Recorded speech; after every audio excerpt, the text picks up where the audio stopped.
nosoroatiny ty mba ho tsapanao ny fahoriany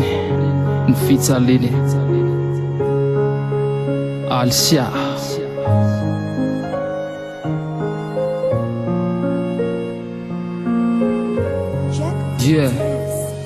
atram'izay tonana tena foana fa nianareo tsy tapitra mandritrany le zato taona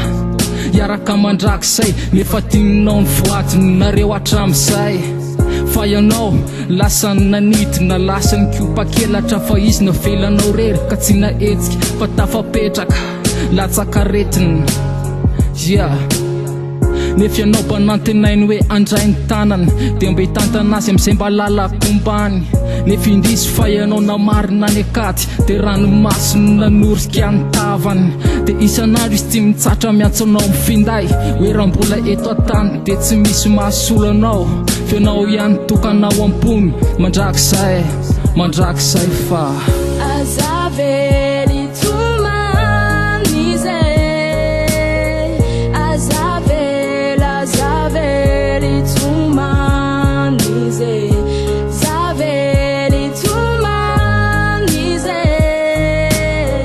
azavely tumanize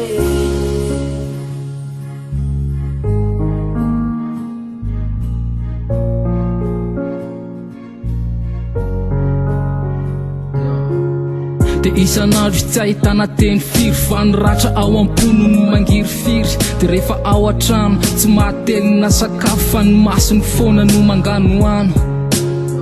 torovato nandiavana fa folattamosina fa ianao mba nantenaina lasa lavitra tsy tazana na mihina olo-kafa ka ny fitiavany tao am-pony tsy nasinao lanjany dia ankehitriny izy mangahiahy rery fa nilaozan'olo tiana dia lasa manirery miakindrindrina dia lasa mitomany nefa mbola miandry ny tananao hoe andray ny tanany fa azavely tumanize azavely tumanize zavely tumanize azavely tumanize azavely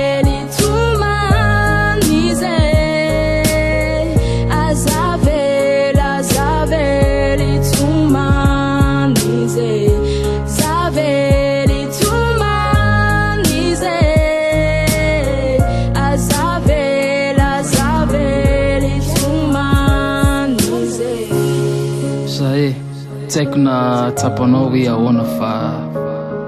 zay ho anao iny